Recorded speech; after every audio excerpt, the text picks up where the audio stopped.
It is, what is today's date? The 12th. December 5th, the St. December Telemat 5th, yes, December 5th. Okay, well, soon Pearl Harbor Day. If people still, the day is supposed to live in infamy, question is how many of the young generation even knows that? I see Gershon is with us. So Gershon, you asked me last class about, is it Lashon with a commas under it, or Lashon Hara or Lishon Hara? And I repeated what I heard from Israel and a Medakdek, and I found it online also from Yeshiva Kisei Rachamim. I'll just tell you what it says here, and I don't pretend to understand it. The question was asked, do you say Bilashon Hara or Bilshon Hara? That's in, let's say in the Machzor, we have it. And this is what they wrote. Kotvim Bechirik, that's Bilashon Hara, not, hold on. No, the question is, well, why isn't it, why is it Bilashon Hara, not Bilashon Hara? And what he says is that it's not smichut. That is, it's not Lashon Shahara, which would be Lashon Hara. Rather, it's Lashon Shehura. It's not Lashon of wickedness. Rather, it's Lashon which is wicked. But I don't really understand that, because then it would be Halashon Hara, not Lashon Hara. That's smichut. So it should be, I think, like Alkali says, Lishon Hara, but that's not how it's done. What can I say? But it's a good point. I don't know. And I was given the Haftorah. So it shows you how Hashgacha Pratis works. I was given the Haftorah on Shabbos, and lo and behold, Kli Chemda. If you paid attention to the Haftorah, you saw it, and I didn't even prepare ahead of time. I was just reading it, and lo and behold, there it was. I listened to the class last week, and I saw that I made a, I don't know how, I was looking right at it, and but I I said for some reason that Yehuda Nasiya is the grandfather of Yehuda Nasi. Well, that's obviously wrong. Yehuda Nasiya is the Amora, and his grandfather is Yehuda Nasi. So you can check that out. For those who've been with us many semesters, I just want to remind you of something, only because articles came out about it.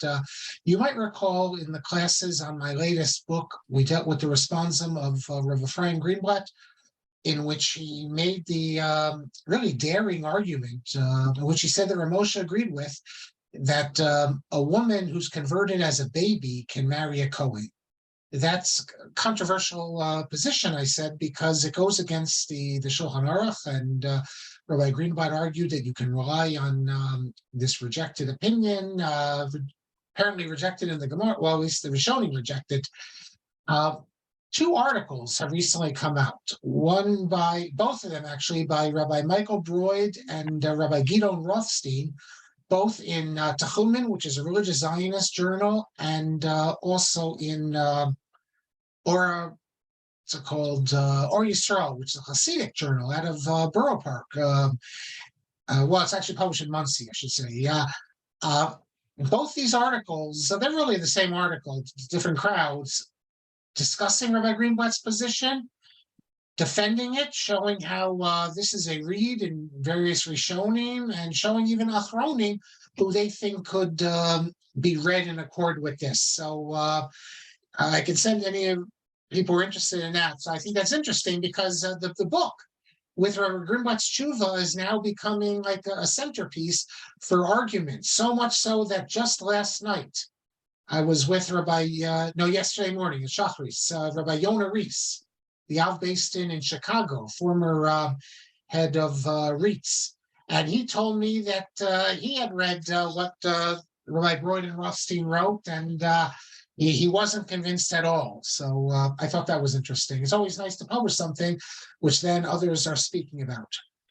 And finally, finally, I thank Ben Waxman.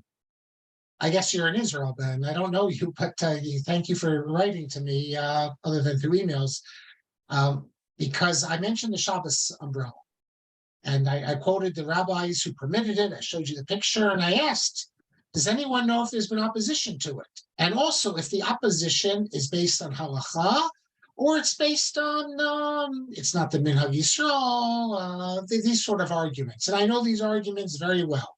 Orthodoxy, much of Orthodoxy is subject to those sort of arguments. So just to give you an example, I'm preparing now a talk for the Pesach program I go to. Those who live in New York area, you read the Jewish Link, you probably saw my picture, because the first time the program now, I've been there like 7 years, but now they have my picture front and center. So let's hope it sells some spaces. But so rather than just giving regular talks, which I do, I've started a few years ago to speak about Pesach. So a couple of years ago, I spoke about Kitnios. In fact, the talk I gave on Kitnios, you can see it on the Torah in Motion website, on YouTube. I mentioned a new approach, a new explanation of where Kitnios comes from. Last year, I spoke about Gebrach. So this year, I'm speaking of machine matzah. Well, so, and the whole dispute about it. Now, if you look in the arguments about machine matzah, the people who opposed it after the first generation, they didn't know what the machine was, and they thought maybe it was chametz. But once everyone realized there's no chametz for machine matzah. In fact, for many Gedolei Yisrael, it's better to use machine matzah. They dafka only want to use machine matzah. Then you have the arguments, especially from the Hasidic world, that goes against our Masorah. We don't make changes. So that was the sort of argument I asked about the Shabbos umbrella. And I thank you, Ben, because you sent me from Olam Katan, which is a newspaper in Israel. And let me read you, I told you some of the big names who support the Shabbos umbrella. Let me read you some of the names of those who oppose the Shabbos umbrella. And let me tell you why they oppose it, as appears in this article.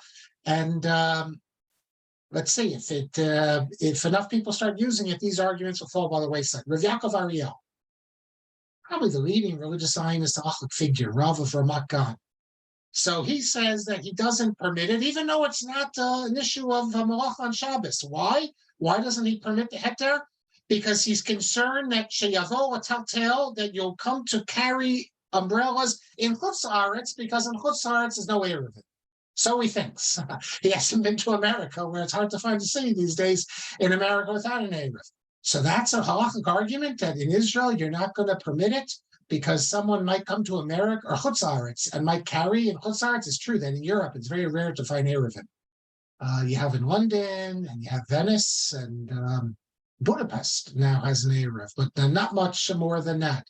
But my question with these sort of arguments always is, so let's say, according to Rav Ariel, let's say I'm in Israel now and I carry the Shabbos umbrella. What have I violated? He acknowledges that it's not usur. But he's not going to permit it because of what it might lead to. So let's say I listen to the first part where he says there's no halachic argument, and I go ahead and carry it. What have I violated, according to him? I mentioned this example before because if you look at Tzitz Eliezer, 5 or 6, one of those early volumes, he has a whole kuntras there about gelatin. And he quotes from Yecheskel Abramsky. He has a whole tshuva. He repeats of Yecheskel Abramsky. The whole argument of Yecheskel Abramsky, who was now based in London, is that gelatin is permitted.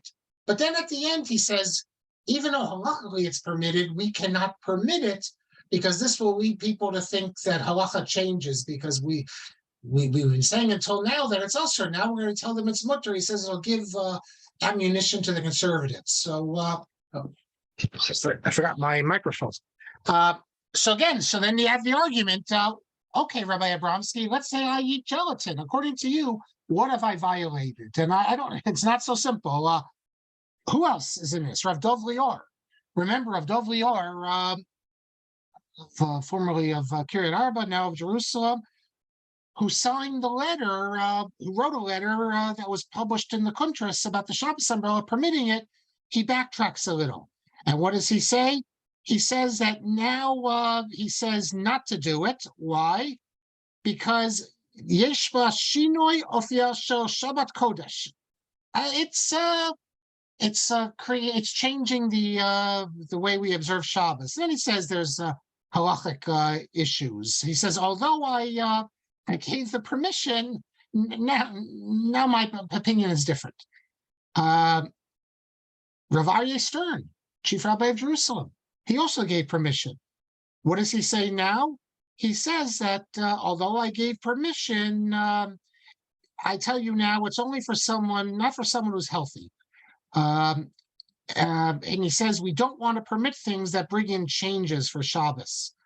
Rishon Aviner, he says uvda dechol.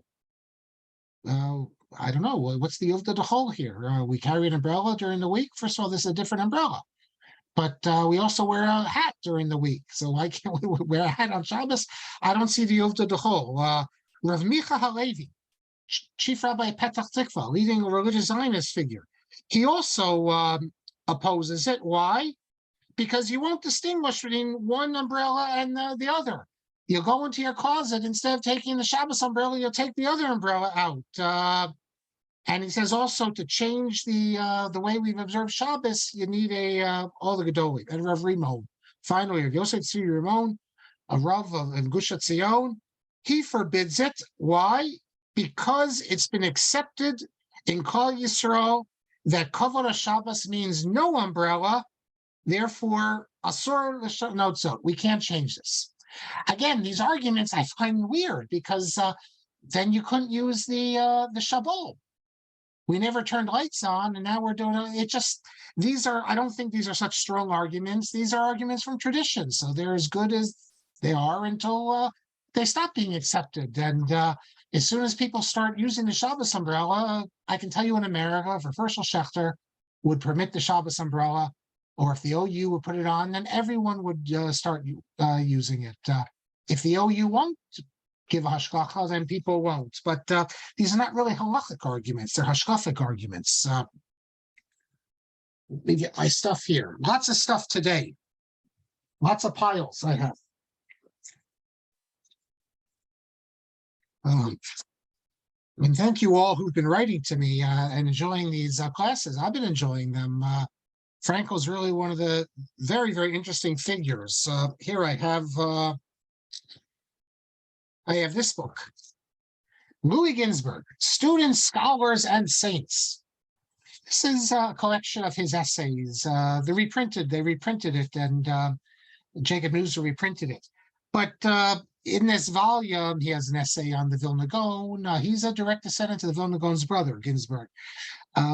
He has some just general articles, and he also has articles on the personalities of Rishon Salanter, on Rav Zechariah Frankel, and Isaac Hirsch Weiss, on Solomon Schechter, and Rav David C. Hoffman. So in his article on Frankel, and this will give you a sense of why I find Frankel so interesting, on page 125, he says that about Frankel, how Frankel is superior to Geiger and all the other scholars in Western Europe. Why? He united in himself old Jewish learning and modern critical schooling, so that it's difficult to say whether he was more of an old-time Lamdan or a modern scholar. That's the thing about Frankel. He has both. He's an old-time Lamdan and he's an academic scholar. Then he says, the other founders of Jewish science were either Talmudists who acquired modern education by themselves, he says Krochmo, Rapoport, and others, or modern scholars who were not Talmudists. But Frankel was both.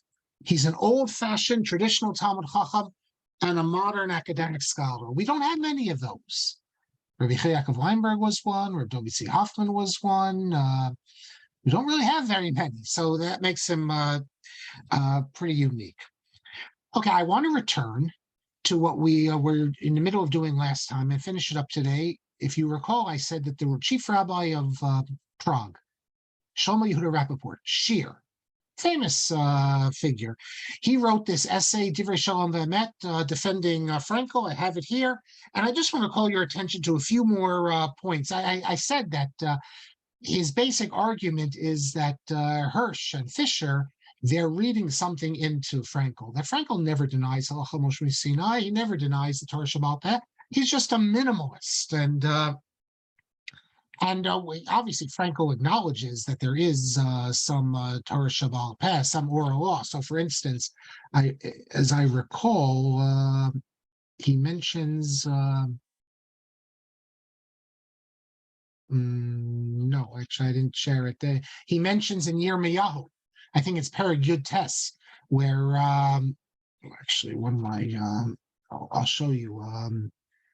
Hold on a second. I got to get my bookmarks here so I can find. I think it's Perek Yud Tes. Let's see if it's or Yud Zayin. Yes, I recalled correctly. Here, let me show you. If you look in Perek Yud Zayin, actually, of this is Yud Zayin of Yirmiyahu.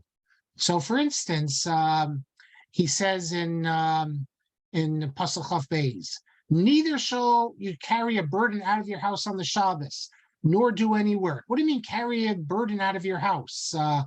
That shows that there's already here. You neither shall you enter into the gates and sitting on the throne, riding in chariots, etc. That shows. Don't bring in. It says no burden through the gates of the city on the Shabbos day. That apparently refers to doing business on Shabbos and leaving your house. These already speak to an oral tradition, and we said there definitely was an oral tradition. Now there's so many areas where it's not clear where the Torah says something. So Frankel's a minimalist, but halacha Moshe Sinai, there's a whole group of halachot. I'm going to give you another example here. Let me show you something here. Here, you can see this when it comes up. Hold on. So here I have all the examples from Bavli. All the references to halacha Moshe Sinai, and so you see how many. There's a lot of them, and then there's Emes Amru. Maybe that refers to halacha Moshe Sinai. So we saw that Frankel really he seems to regard all these as early traditions, but not going back. Although we'll see what he says today, not going back to Sinai. Now, by the way, the whole issue of here, I'll share another thing with you. Those who want to see how academic scholars look at this, you could see an article by Christine Hayes, Halacha Moshe Sinai, Rabbinic Sources, a methodological case study. She's just one of a number. I like mentioning her, though, because I'm so impressed. But her argument is that this study has uncovered a chronological shift in the Palestinian conception of Halacha Moshe Sinai. Early Palestinian sources tended to distinguish Halacha Moshe Sinai in scripture, and then and regard it in a literal fashion, but later Palestinian sources and the Stam of the Yerushalmi conflate Halacha Moshe Sinai and employ it in a metaphorical fashion. So, I mean, you can see a lot written by scholars. There does seem to be that later this is used much more than earlier, which will raise the question, how much is Halacha Moshe Sinai to be regarded as literal, how much not? But we saw that for the Rishonim, this is regarded as absolute.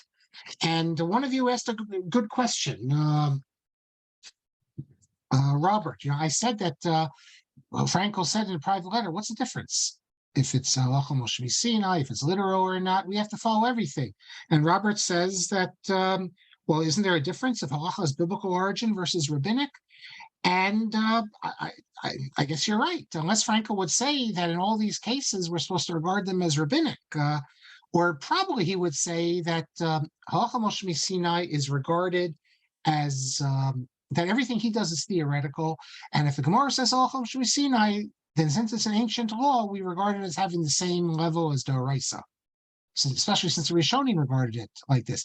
And we have, by the way, you could make the argument, there's a dispute over drushos. When Chazal darshan something, does that have the size of D'Oraisa or not? The Rambam says no, but the Ramban disagrees. So you can make the argument that even that Halacha Moshe Sinai should be treated like a drasha.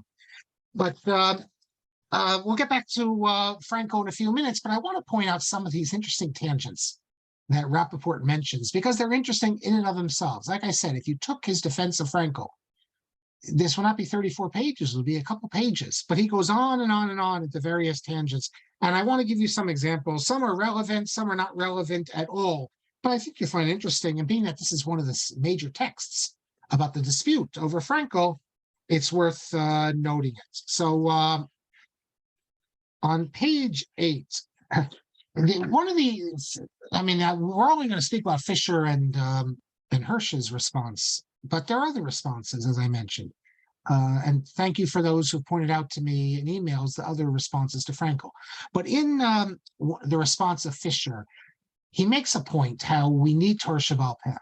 And the Torah Shabbat Peh is essential, and we can't assume that what we regard as Torah Shabbat Peh is from the Antigonus or the Sofrim. And he gives the example, the famous example of edim zomemim. What are edim zomemim? The witnesses. Okay, so you have witnesses that say about someone, testify that this person did something that he'd be deserving of the death penalty. And then 2 other witnesses come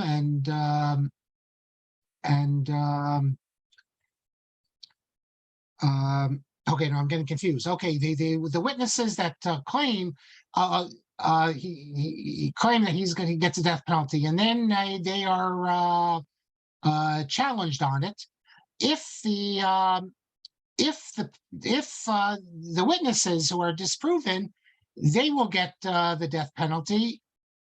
But if the false testimony goes through and the people actually are killed falsely, then we say that the edim zomemim, the ones who caused their death, they don't actually get punished with the death penalty.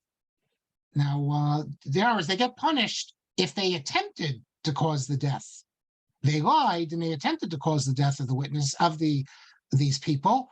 But if they actually succeeded in it, then even if we saw that they're false witnesses, they don't get death penalty. Now, this is not this doesn't have human logic, Fisher says.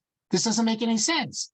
If attempted murder, you execute someone, certainly if you cause the death, murder, kal v'chomer, you'd execute them. So the Fisher's point is that this is an example of why, basically his argument is this makes no sense from our human intellect. We need the Torah Shabbat Peh, we need the Torah Shabbat Peh to tell us all these things. And Rapoport's response is that, wait a second, this goes against the Rambam's idea. The whole idea of the Rambam that all of our laws are supposed to make sense and are supposed to be intellectually respectable. So he goes off into this and he quotes the Ramban. The Ramban in his commentary on Parshas Shoftim, he says, let me pull it out here.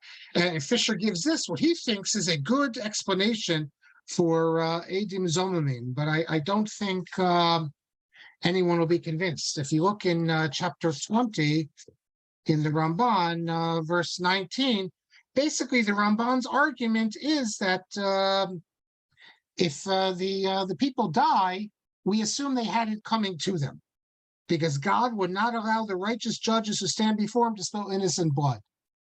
That's the Ramban's approach. That it's basically bringing in the miraculous. That had Reuven been wicked, liable to death penalty, God would not have saved him from the hand of the court.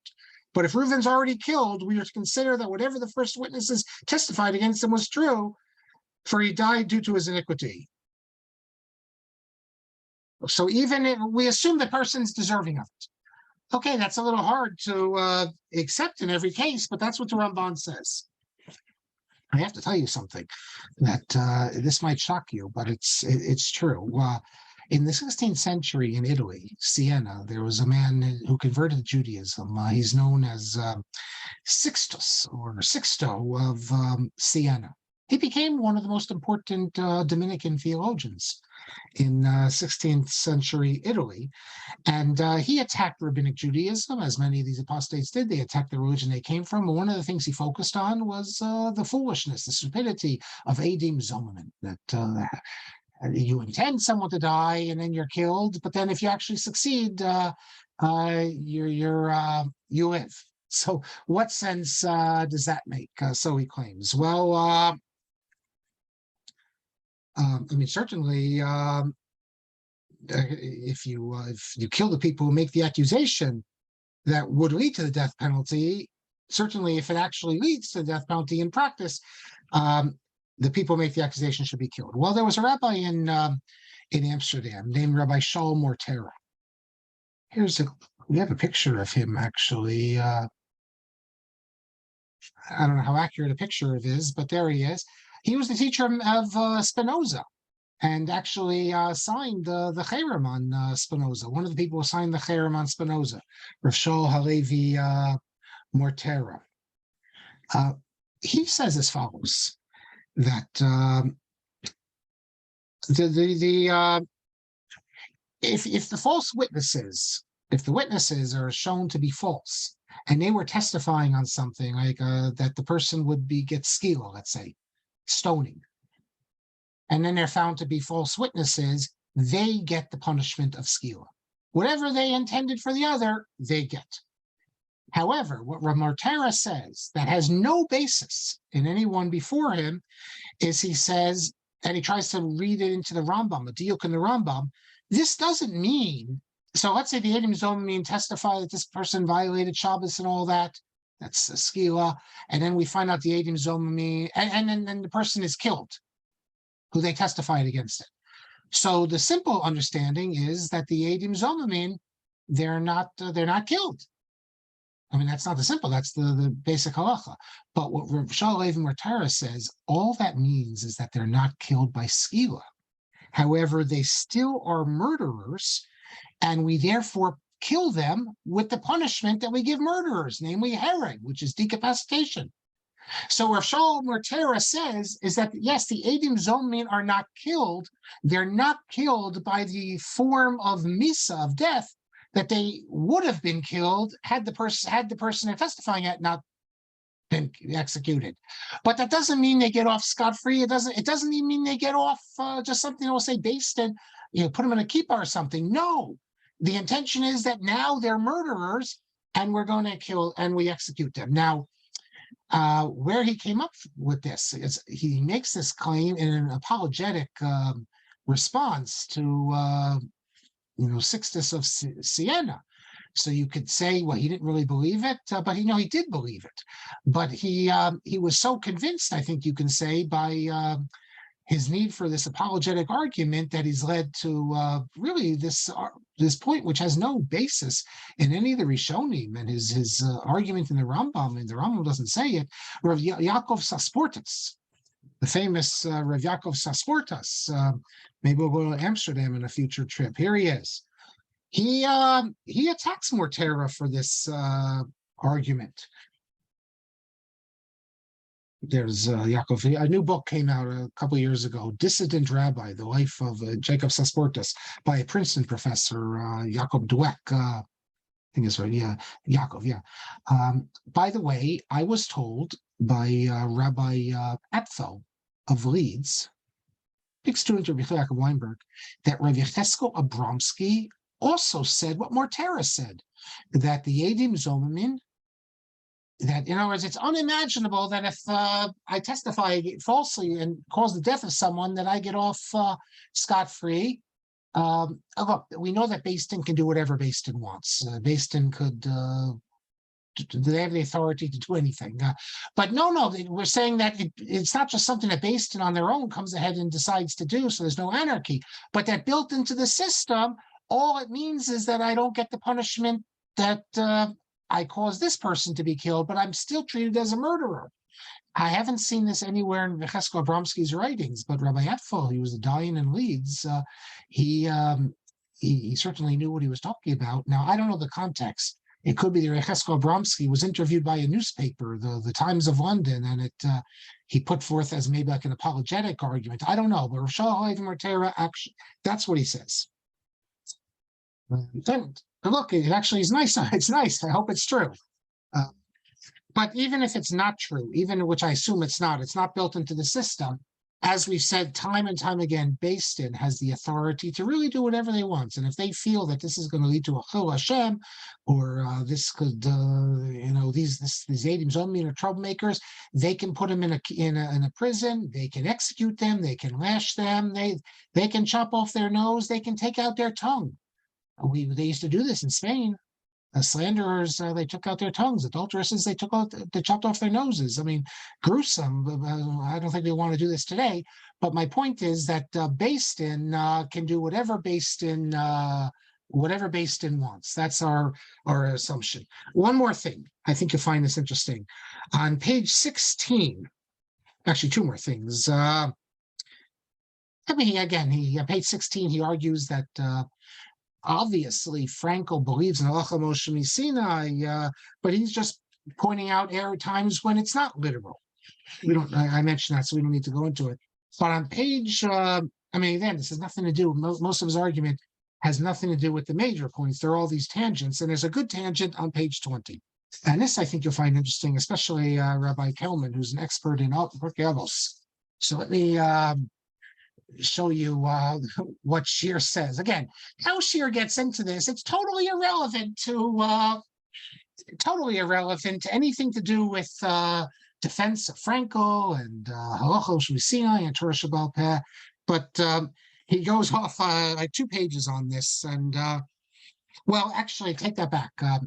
He gets into it because of a criticism. Someone criticized a theory that Frankel had, not related to Torah Shebaal Peh, just another theory, and that leads him into this tangent. But he says as follows. Tell me what you think about this. About the beginning of Avos. You have Moshe Kibel Torah Misinai. Then you have the next one about Shimon HaTzadik. He says on 3 things the world stands: on Torah, Avoda, and Gemilas Chasadim. By the way, Rapoport says that Avoda doesn't mean, like we are accustomed, that means sacrifices. He says no, Avoda means, he says, Kol Maaseh B'Torah is called Avoda, and he gives all sorts of examples where the word Avoda is used to refer to just service of God.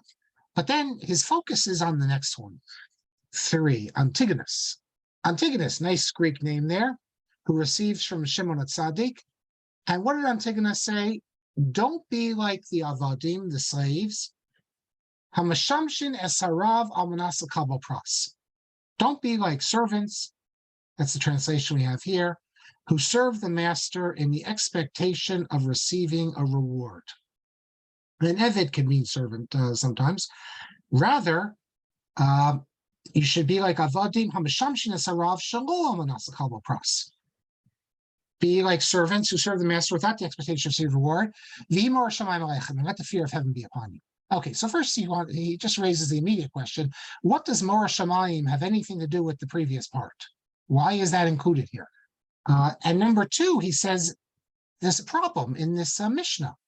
What does Antigonus say? He says, don't be like avadim, slaves or servants, who serve the master to get a reward, but be like servants who serve the master not to get a reward. It's the same thing.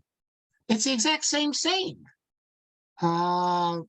Basically, you're not supposed to serve them to get a reward. That means you're serving them not to get a reward. So he says that's a problem. It doesn't make any sense. It's repeating the same thing. So he says, first of all, about the second point I made, he says the girsa should be as follows. There's another girsa, and he elaborates on this. It should say, and this is the correct girsa. Not shalo. Hold on a second. I think this actually has the girsa. Hold on. Almanas shalo. What does our Mishnahs usually have? No, this is Shalom and Kabel Pras. He says the real girsa is Almanas Shalom Kabel Pras. You should dafka do it not to get a reward. Okay, that's a side point though.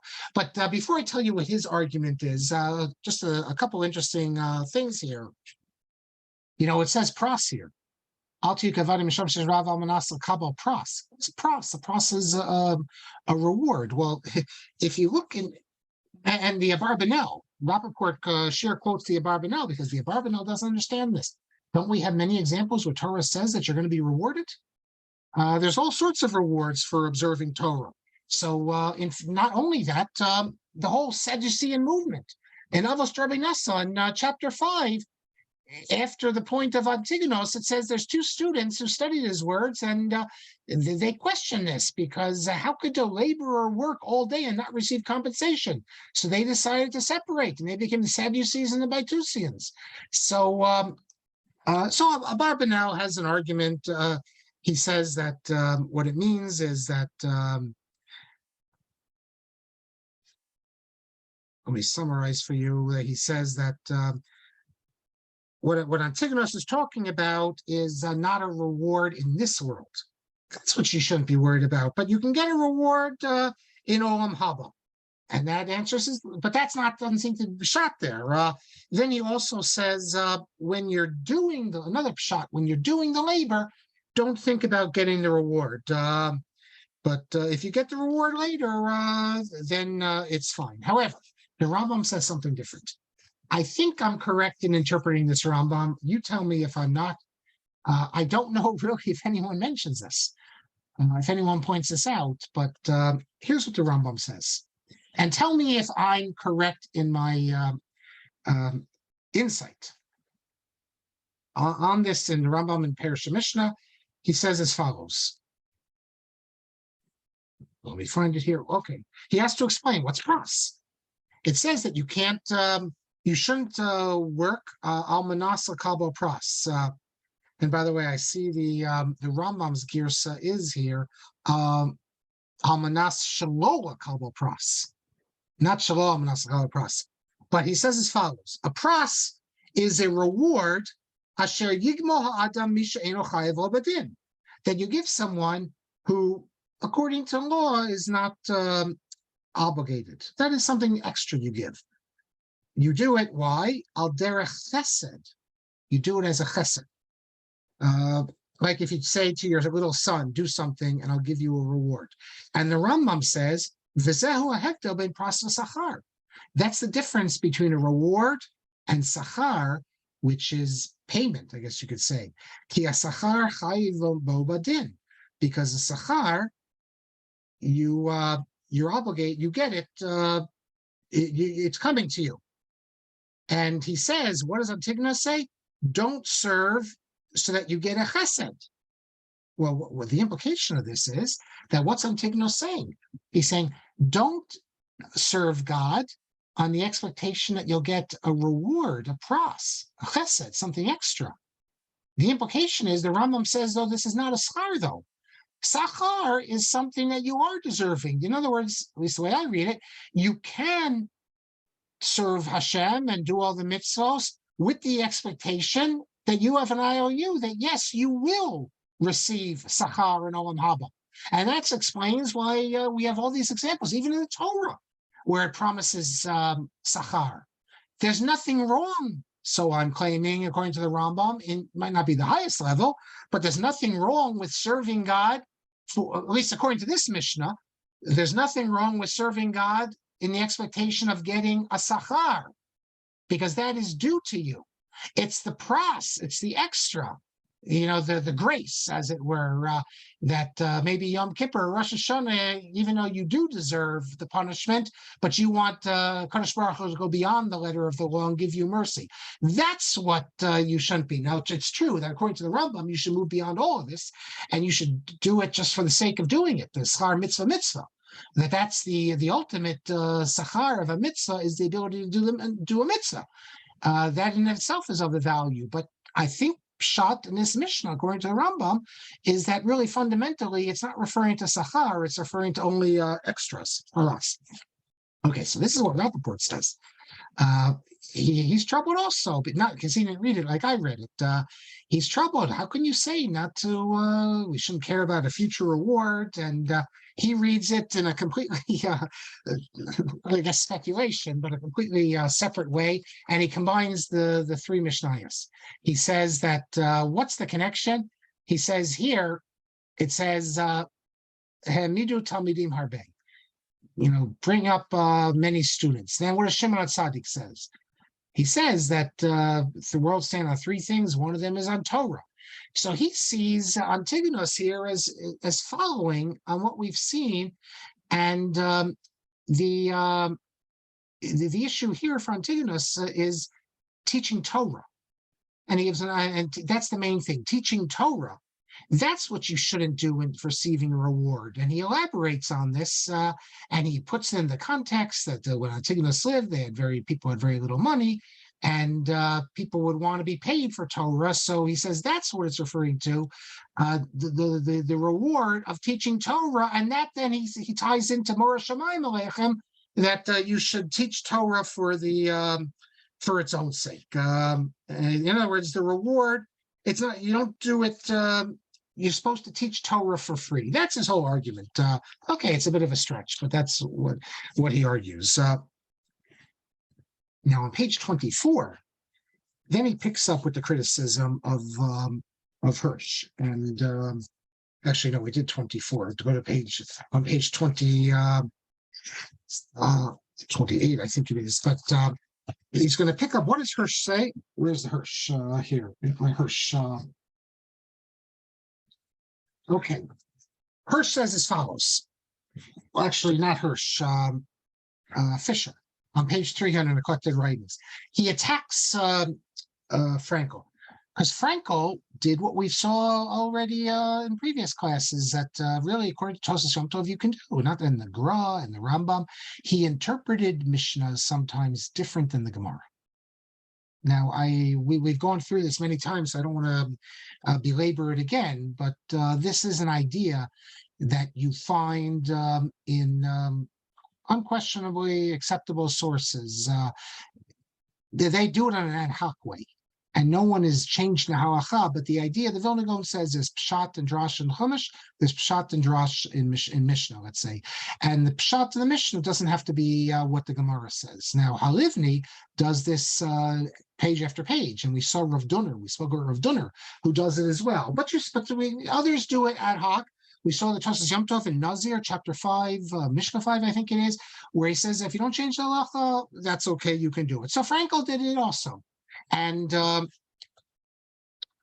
he, actually, though, this is not Fisher, this is Hirsch. Hirsch attacks him.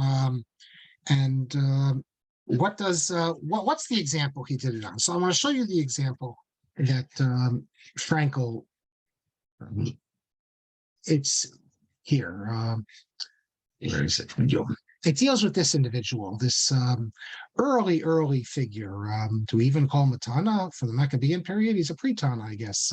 He's actually a disciple. It says Antigonus, Yosef ben Yoezer, who lived. We know that he was one of the Hasidim and very observed all sorts of different pieties. So here's the Mishnah that Frankel picks up on. Hey, Rabbi Yosef ben Yoezer, Yitzreda. Yosef ben Yoezer testified concerning Ayal Kamsa, the locust, that it's pure. Dachan, the Al Mashke Beit Mitbachaya, and concerning liquid of the slaughterhouse of the temple, that it's pure. The Inundachyan, the Dikrav, the Misa, and one who touches a corpse, Mistaiv is impure. And because of that, they called him Yosef Sharia, Yosef the permitter. So this is strange for a variety of reasons. What's a Mishnah doing in Aramaic? How is the Mishnah in Aramaic when it should be in Hebrew? Second of all,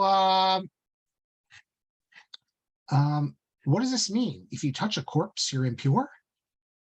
And because that, he's Yosef the permitter? What do you mean? That's the Torah tells us. We know that if you touch a corpse, you're impure. And why should you be the permitter?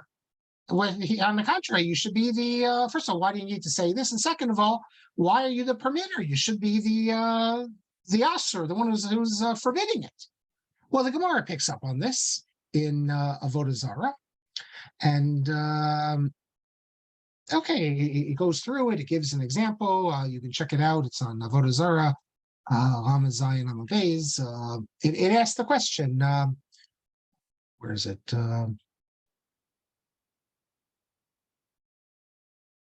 It gives a few different answers. Yeah, it said the Gemara said they should have called him Yosef the prohibiting. And furthermore, the halacha is written exclusively in the Torah. So then it gives an answer.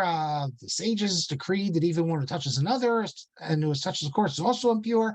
So Yosef ben Yoezer came and established halacha in accordance with the more lenient Torah law. By the way, this is going to be similar to what Frankel says, but then they go off and they give other explanations. What does Frankel say? Frankel develops a whole theory, which he tries to prove that what Yosef ben Yoezer is responding to. Here, this is what I'll show you. Actually, it's the Gemara. here it says, what is the Gemara? The Gemara explains, by Torah law, one who touches a corpse is ritually impure, but one who touches another who has touched a corpse is pure. And the sages came and decreed that even one who touches another who has touched a corpse is also impure. And then Rabbi Yossi comes and establishes halacha in accordance with the original moral lenient law. So the way this is explained in the Gemara is, we have a question. What is Yossi ben Yoezer saying that if you touch a corpse, you're tummy? Of course you're tummy. That's what we know that from the Torah. So the Gemara says the sages came and said that even if you touch someone who has touched a corpse, you're impure. From the highest level of impurity, they made it like a chumrah, and Yossi ben Yoezer came and says, no, let's go back to the original Torah law. That's why he's called Yossi the Permitter. But if you notice, it says here, and the sages came and decreed. Now, in this edition, this is the Koran Talmud. Whenever it's not bold, it's what they put in. If you look in the Gemara doesn't say this. It says ve'asu inhu ugzor afilu dikarev. It just says, and they came. So this Gemara, the Koran Steinsaltz is assuming it means the sages came. That is, the sages said, we're going to make an extra decree that not just the person who touches the dead body is impure, but if you touch, with all the problems that would create, but if you touch someone who touches their body, you're also impure. Frankel says it's not the sages. That's not what it's referring to. And Frankel explains, this is on in Darchei Mishnah, in the second edition, or the 1923 edition, page 31. He says, I'm going to give you a pshat, and he says that we're allowed to do this. That I can give you an explanation of the pshat, which is not different from the Talmud. And he explains how this sect, the Hasidim, the pious ones, that goes back to the Maccabean period. He talks about all they were doing, and that they were he says this cut was very stringent when it came to laws of Tuma and Tara. And it's this cut, they're the ones, not the sages, but the sect of the sages of the sect, you could say. But we're not talking like regular sages, but this extreme sect. They're the ones who the Nira She'eza Hasidim Anshe Doro Shal Yossi Ratzu Achmir Adam Hanogea B'Meis La Soso Avi Avos Atuma Kmo Meis Atzmo. It was this sect of Hasidim that Yossi ben Yoezer was part of them, that they wanted to make this extra stringency. And that's who Yossi ben Yoezer is responding to. Now, later, the Gemara goes off and has different explanations, but Frankel sticks with the first understanding, and he uses a historical explanation, and Hirsch doesn't like any of this. He thinks this is all speculation. He doesn't like the fact that you're going against what the Gemara says. Who knows more about the Gemara than the Gemara, the Mishnah, than the Gemara? And then on page 32, one of these people who responded for Frankel said as follows, responded to Hirsch. So you say that we have to follow whatever the Gemara says is the explanation of the Mishnah, but why do you assume the Gemara knows everything? Sometimes the Gemara doesn't get it right. And what does this person point out? That the Gemara makes a mistake because they translate this word afutiki as in Aramaic or Hebrew, when really it's a Greek term. The Gemara, it says in Bava Kama, by the way, 11a, they explain this word, a Greek word, with an Aramaic. So this Landau says to Hirsch, we see the Gemara doesn't always have all the facts. The Gemara makes mistakes. If the Gemara could get it wrong on the etymology, then who says it can get the Mishnah right? So what I would say, if I was Hirsch, I would simply say, who says the Gemara gets it wrong? Yes, they could get it wrong, but we know that the Gemara uses a midrashic etymology, I would say. For example, Tiberius. If you look in the Gemara, why is it called Tiberius? And they give a midrashic explanation as to why it's called. But they knew Tiberius is the Roman emperor, and we have other examples of this. I'm not Apikoros. They derive it from Hefker. Look, in the Gemara, they might have been living in Bavel. I'm not saying they knew Greek, but they heard of Epicurus. So so they gave midrashic explanations. The Rambam says this, Mishnah, as I recall. So they gave midrashic explanations. But what I find interesting is Hirsch doesn't say that. He says as follows.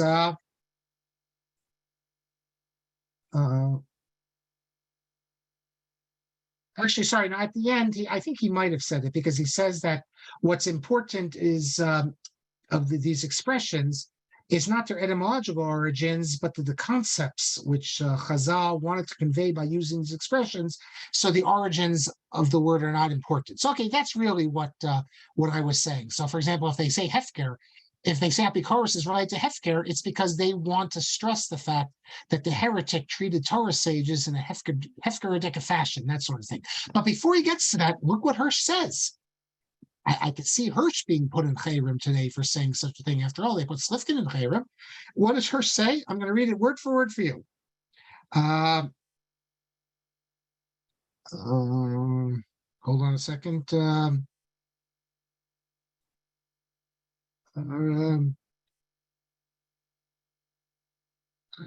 can't. Okay. This is what he says.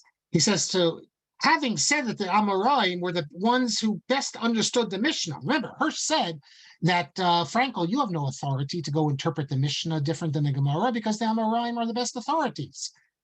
And then this Landau says, well, sometimes they get it wrong with the etymology. So Hirsch says, having said that the Amoraim were the ones who understood the Mishnah best, must we also accept them as the best etymologists for the technical terms of ancient Greek? That is, Chazal are Torah sages. Does that mean that the Amora living in Bavel knew every Greek word? If we were to concede that you, Dr. Landau, understands the etymology of these words better than they, must we agree that you also have a better understanding of the Mishnah? So you see, he says, who could have written in a better Ciceronian Latin than Cicero? And yet who could have been a worse etymologist, even for his mother tongue, than Cicero himself? His point is that, fine, you want to tell me that Chazal didn't know this Greek word because they're living in Bavel? Fine, but that's not what we're talking about here. We're talking about the interpretation of halacha as it appears in the Mishnah. What I find significant here is Hirsch's acknowledgement. And then later he goes on and he says that, but really the real reason is that the better explanation is that they're not speaking literal. We don't need to interpret these as saying they're giving the actual etymology. But before that, he puts out that this is not a concern of ours. If you want to tell me that they didn't know the etymology, fine, they didn't know the etymology of the word. Big deal. And we know that Hirsch writes that when Chazal say that they discuss a case, an impossible, that today we know it's an impossible scientific case, Hirsch says Chazal are not interested. They didn't know the science. They were told by the doctors of their day, the leading doctors, that you could have, let's say, a case of like a rat or a mouse that grows out of mud. So since that's what the doctors said, that this is science, therefore the rabbis had to determine what the halacha is. I mean, Hirsch is one of the major figures that Slifkin cites as stating that there's incorrect science in the Gemara. Hirsch says that because Hirsch said the rabbis were not scientists. Whatever the leading scientists and doctors told them, that they accepted that, and they said, okay, then let's apply the halacha. But they never said this is Torah Shabbat Peh or anything. This is just okay. Just like today, if we're told that this is, the medical reality, we have to figure out the halacha. Hirsch says, what, the rabbis were supposed to investigate? They're supposed to travel all over the jungles and find out if you actually have animals like this? The same thing. Are Chazal supposed to know about all the etymologies of this Greek word, that Greek word? That's not of interest to Chazal. They're interested in concepts, not in etymology. Just like Chazal didn't know the etymology of Chinese words, they wouldn't have necessarily known those other words, but they're going to use the word for what they think is an important point, and they're going to give a Torah value to this word, and that's what's important to them. So, but the more fundamental issue in this one, Frankel has legs to stand on. His argument might not make a lot of sense from a historical standpoint, But the idea that you can interpret the Gemara, the Mishnah, different than the Gemara, he wasn't changing halacha. He just was giving a speculation, and that has a very good pedigree.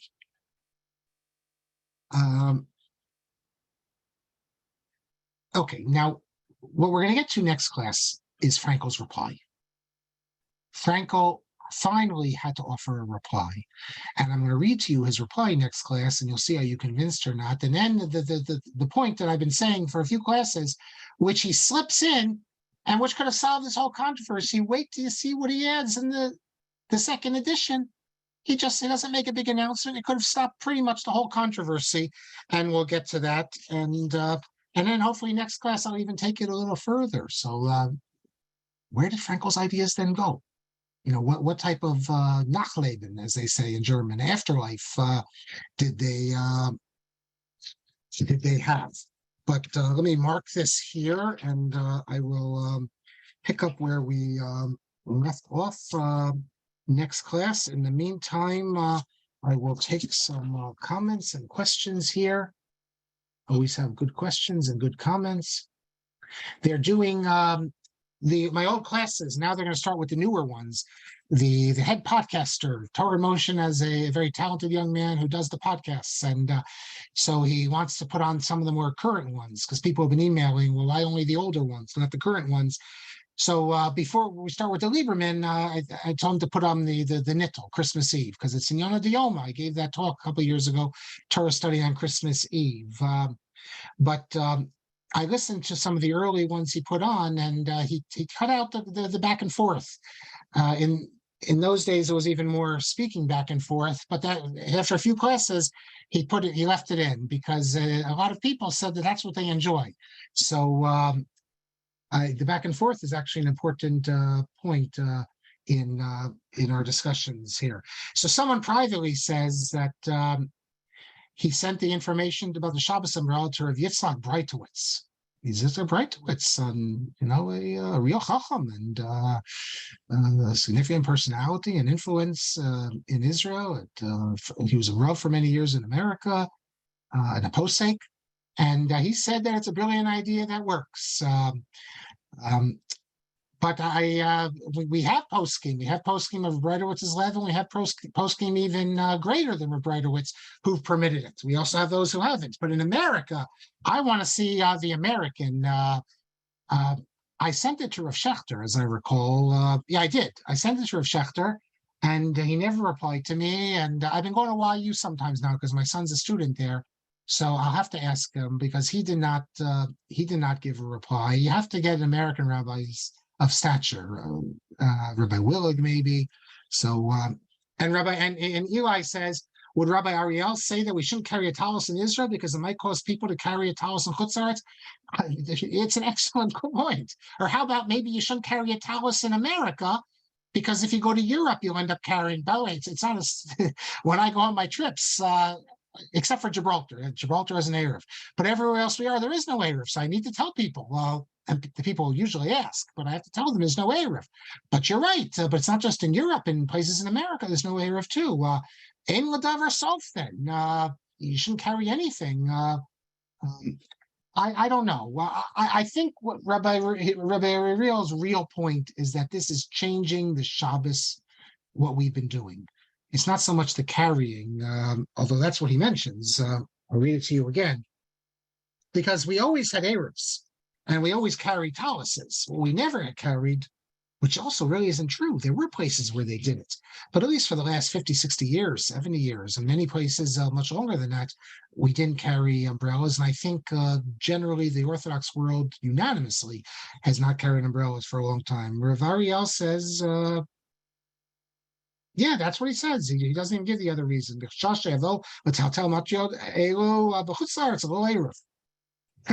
I don't know. I don't know Rav Ariel. I did receive a tshuva from him. It's in the Sefer I published, but I don't know him personally. And Deb says the arguments make no sense.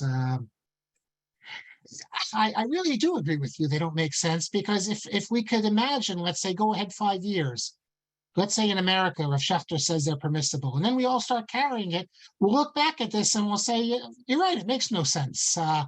But at the moment, in other words, we haven't yet created momentum one way or the other. This was just invented recently. The rabbis are still discussing it, and there's going to be momentum is going to move in one direction. As we saw with the scooter on Shabbos, we saw already that at least in the South, in the free state of Florida, where Yaakov is right now, I don't know if he's going to see it where he is, but just go to Boca or Hollywood, you'll see it. The momentum already moved in a direction, and the rabbis didn't protest. I mean, we'll have to see if the momentum moves and everyone starts carrying a Shabbos umbrella. Rav Nebensal, I mean, he's a great posek. If everyone just starts doing it, then these other voices will be left behind, and then they'll start accepting it, because once everyone does it. Rabbi Kelman, everyone can click on this. He wrote about the strange aspect of edim zomemim using the explanation of David C. Hoffman. I don't know the explanation of Rav Hoffman, so I'll have to take a look at that. I guess in his commentary on Divrei, probably, as this is one of the great mysteries. And although Shear is very annoyed with Fisher saying that we can have something that doesn't make any sense, and it's only just because it's Torah we can accept it. Without Torah, we think it's crazy. I'm actually sympathetic to that argument, that of Fisher, because we do have things that we can't really explain. Granted, the Rambam tries to explain them all. He doesn't explain edim zomemim, but the Ramban does. But there are certain things that we really can't give an explanation, and we just have to accept that this is the way it is, and we never would come up with these things on our own. Eli says that edim zomemim do not offer contradicting first Simmons. No, they're not contradicting. They say that he was with us, so he couldn't have been. What I meant when I said contradict that they say that he could not have done it. That's the contradiction. Edim zomemim say that these people could not have done it because they couldn't have witnessed it because they were with us. But as the result of contradicting their testimony, by definition, their testimony is invalid because they couldn't have been there. So that's a contradiction. Mel says that the whole law of edim zomemim is a chiddush. You can't expect to apply logic to it. But that's exactly what Fisher says.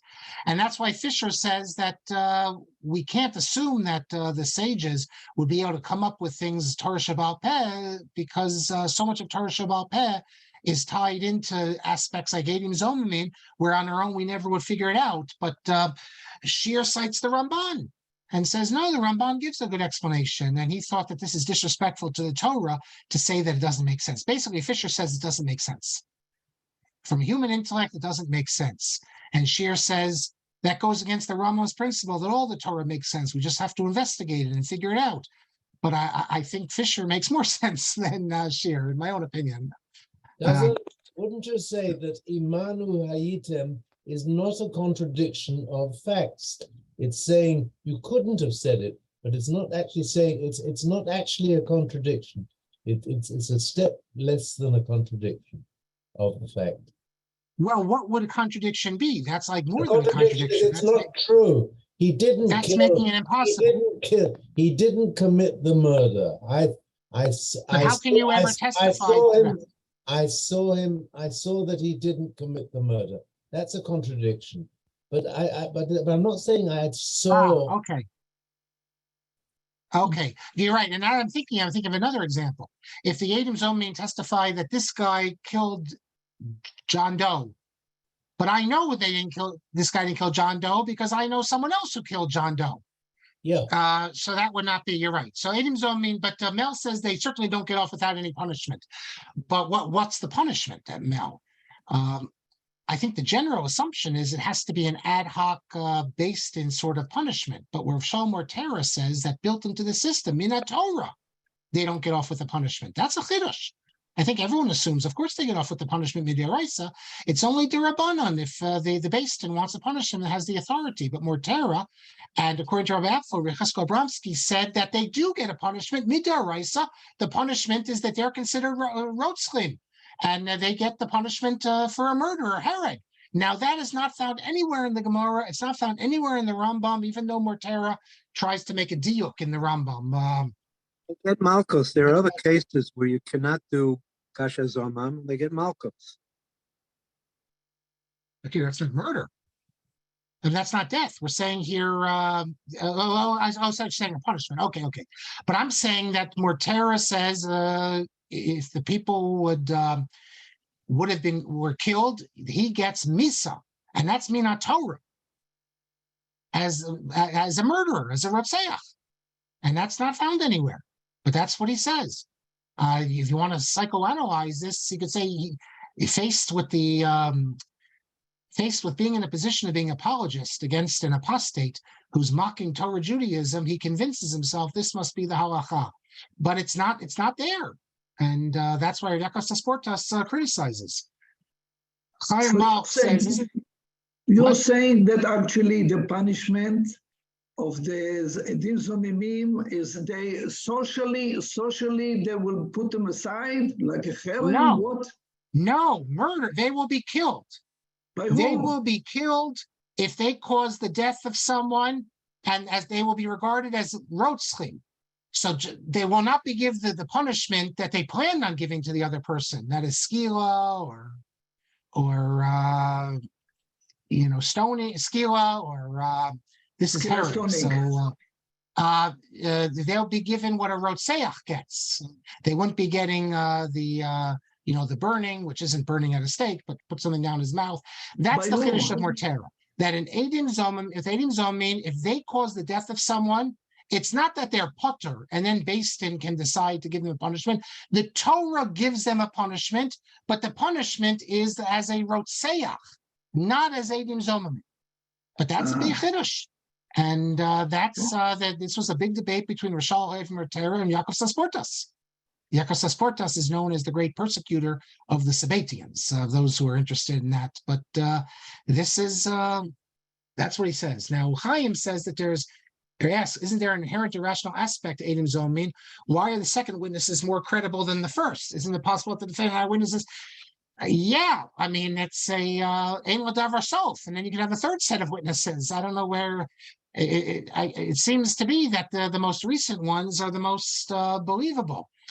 We're in election season, so going back to the Bush-Gore election of 2000, I was very interested in this, especially because my in-laws were living in, or my wife's grandmother was living in Broward County. If you remember Broward County, it all came down to the vote there.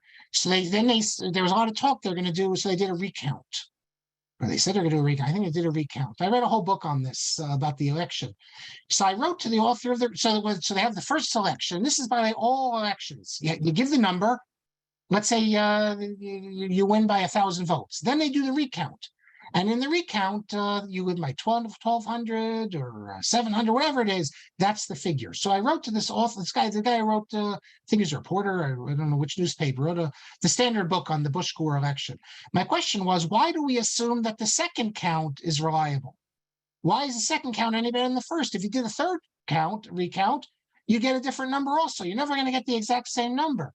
So if there's a recount and I lose, can I say, well, he said, that's the system. We always assume that we go by the second recount. So I don't know. Let's say a third set of witnesses come and they make the second set of witnesses edim zomemim. I don't know. It's a good question. User says if edim zomemim are killed, even if the party was killed as a result of their witness, then no one will come forward as a witness because there will not be a cutoff time when they will be safe from those who want to harm them. 10 years after bearing witness, people can come forward and claim they were edim zomemim. Okay, that's a good way of understanding it. That's a nice. That's Rabbi C. Hoffman's explanation, right there. That's Rabbi C. Hoffman. Yeah, nice. I mean, he has more. There's more, but that's that part. Yeah, that's the piece Rabbi C. Hoffman says about that piece. Correct. Yes. Okay, so it's a statute of limit. We want to make a statute of limitations. We want to be concerned. We don't want to be concerned that the years forward, someone will come back. You're right. It's a good. It's a good explanation, actually. Someone is a special case. It's not that they're more recent. If you have witnesses who come and contradict the first ones, you don't believe them because they contradict them. They're edim. They're hakosha, and you cancel them both. Zomemim is a special case when they come and say you were with us. It's a very special case, and it's not following necessarily logic. Well, it's not following logic, but the question was, why are they Why do we believe the first two witnesses say that we were in New York and we saw him commit this crime? The second set of witnesses says, no, you were in New Jersey and you couldn't have seen it. So the question is, why are the first set of witnesses worse? Why are they trumped by the second set of witnesses? That's Rav David Okay, Tzvi so Hoffman gives, if you read the article, he gives a logical explanation why why it's more likely the second ones are true. That's his chiddush.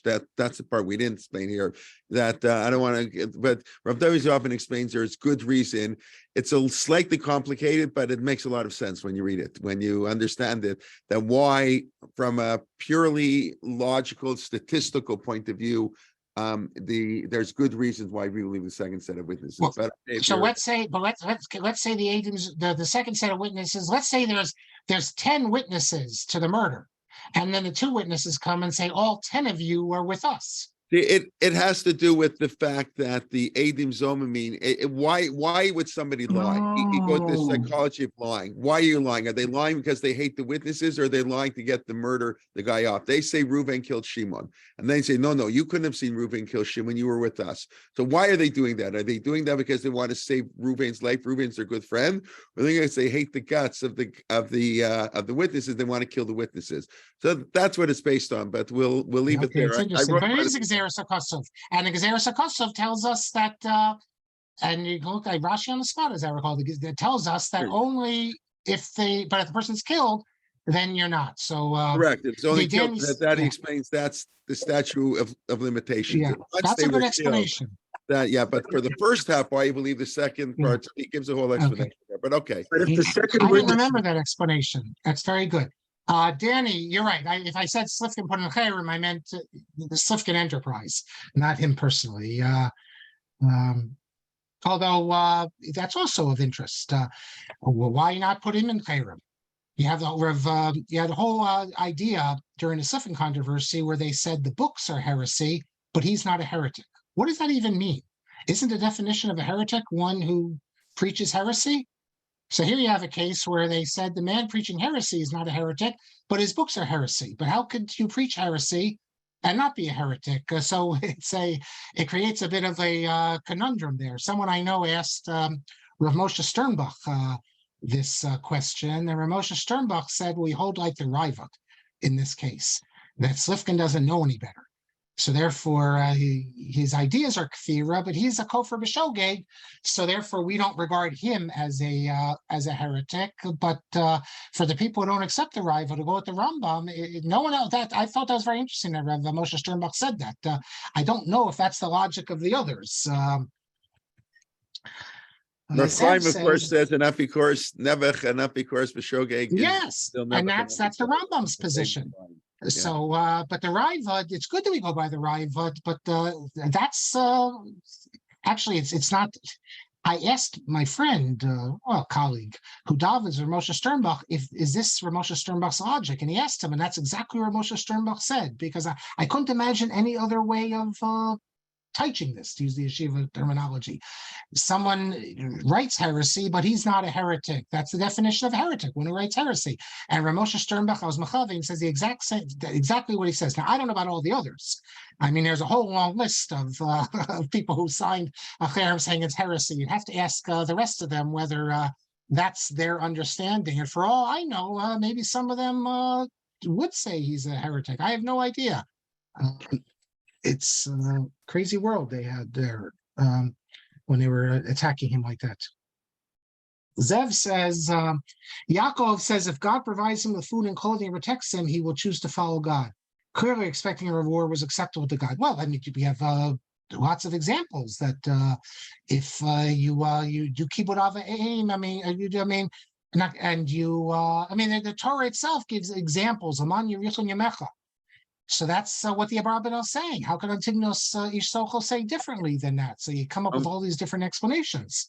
Homer Selazul, it's the Selazul, it's stuck of his Yoshiyich, Beni, Harezet, Tzaddik Amor. The Gemara Rosh Hashanah guy gives like staka in order that his kid should live. He's a Tzaddik Amor. I do write about it in my stuff on Perkei Avot. The most obvious example is the second paragraph of the Shema. Well, Okay, yeah, and we have many examples showing God promises. God has promises. So the tradition always is, you don't need to be a Levi, Yitzchak, or Berditchev. The tradition is that you can go to the Kadosh Baruch Hu and say, this is what, this is what you promise. So there's different ways of understanding it, the Mishnah. Like I said, my reading, which I don't know is correct, I've never seen anyone else. I actually take that back. I think the Sansino translation alludes to this, but you have to distinguish between pras and sachar. That you can expect the sachar. It's the pras you can expect. I believe the Sansino on the Mishnaic, it quotes the Rambam as saying the difference between sachar and pras. So presumably they also, by quoting that, they would read it the way I did. But even aside from that, you have to distinguish in different levels. At a basic level, you can do a mitzvah and expect to get the reward. But that's not the highest level. It's better to do it not wanting the reward. That's at least how the Rambam would understand it. Deb says, what if you open the umbrella before Shabbos and don't close it until after? If you're saying a regular umbrella, that's the Chasam Sofer's position, and that's what certain people followed. We assume otherwise, that today, and the Chasam Sofer, he says that it's best not to do that either, but I can't say it's usher, and he says the Hamonam does it. We today assume that even if you open the umbrella before Shabbos, you can't use it. The Shabbos umbrella, that's not an issue at all. And Marty says, with all those who oppose the umbrella because of change, also oppose a Shabbos elevator. Yeah, Shabbos elevator, machine matzah. I don't know where you would draw the line. Someone privately says that the stringency and ritual purity sounds a scene. Yossi ben Yoezer was about that period, but actually is reacting to that influence. Well, he was one of these pietists of Yossi ben Yoezer. So he's either reacting, and we know the pietists were very interested in Tumatara. So he could be reacting to extreme pietists who went further than he wanted to, or any sort of influence in those days. I don't know. I'm not a Second Temple person. I don't know what we say about the Essenes versus the Hasidim, and I think today even the scholars are not so sure that the Dead Sea sect is a scene. But yes, purity was a big deal there, and Yossi ben Yoezer is reacting to, he says, Frankel says, Yossi ben Yoezer is reacting to extreme purity. We already saw the famous thing from Rav Soloveitchik and Saul Lieberman, we spoke about in the Lieberman classes, about a sheretz, where being Matame on a sheretz, which was a Dead Sea. We found this in the Dead Sea Scrolls, and the Rav asked Lieberman, "Do you take it seriously?" Lieberman said, "Yes, it's a different tradition." And the Rav says, "It's not a different tradition. It's Amaratzos. Just like we have Amaratzim today, we had Amaratzim then." But I think Lieberman's correct. 2 more minutes regarding Chazal not being scientists. Schaffer tells us, I once had a discussion with a prominent monotheistic Shabbat regarding this issue, and he noted the Gemara concludes it's permissible to kill lice on Shabbos because they generate spontaneously. And I responded by saying that they were correct in their conclusion of the halacha, but wrong only in the Metzius. If you can find such a creature, you would indeed be able to kill it on Shabbos. Yeah, okay, that's what you say is important, and I accept that. Halacha Maisa, what do you do about lice on Shabbos? That's already a dispute that goes back to the Pachad Yitzchak, the Halacha Encyclopedia in the 17th century. He discusses this matter. One of the great rabbi doctors, by the way, take a look at the Svarenbog, anyone who's interested in doctors. Eddie Reichman has an amazing post about all the Jewish students who went to the medical school in Padua, including the Ramchal attended there. I mention that because I can't remember if Lamfronti was in Padua, but he was a doctor, and his argument was he was in Padua. Okay, so his argument. The article. Yeah, it's a phenomenal article, and also I'll put in a plug for our medical ethics conference that we're, please God, going to be doing live. We haven't even announced it yet this year, but Eddie, of course, comes all the time, and he's amazing. And some of that stuff he's spoken before, the history, the medicine in Padua, is really, really fascinating stuff. Okay, sorry about that. He's discovered unbelievable things, and they did a whole exhibition there. I've been to Padua, but I haven't been since they created this new museum there. And I didn't know that the Ramchal, that we had the evidence that he was actually a student there, but many Talmidim were there. So the Pachad Yitzhak says you have to change the halacha. And there's others who say this. I mean, talk about poskim in our day. And today we can't kill lice. And then there's the opposing position, his teacher, Yehuda Briel. And today many poskim, Rav Herzog was one of them, who thought that we don't change halacha because of what we know, modern medical science. So it's one of these disputes that it's hard to know. So Rabbi Kelman, I think we reached the end today. I thank you all. Tomorrow, 1 p.m., Rabbi Shulman. Just want to let you know we'll be posting soon once we get it all up, our Hanukkah program. But just to give you a heads up, some of the speakers we're having for Hanukkah are Benny Gesundheit, Ari Shvat, Malka Simkowitz, Lindsay Guhartz, Tani Feintuch. That's will be over the next week or so, starting next week for Hanukkah. Just look up for the email as sort of a special shiurim for Hanukkah. And then, of course, we'll start with the winter program. Dr. Shapiro, of course, will be away for a couple of weeks in Morocco. Like I said at the beginning, those who want to come are more than welcome. And there's still a little bit of room and our summer trips, but we hope to see you soon. Like always, please invite a friend. And David and Nolene, I see you on now. If you weren't here before, I want to thank you for your sponsorship. And memory, Nolene's father. We should have good memories and long life, and we should have good occasions to celebrate. So thank you again, and Laila Tov to everybody, and we hope to see you soon. Thank you very much. Okay. Laila Tov. Laila Tov. Kol Tov. Kol Tov. תודה רבה.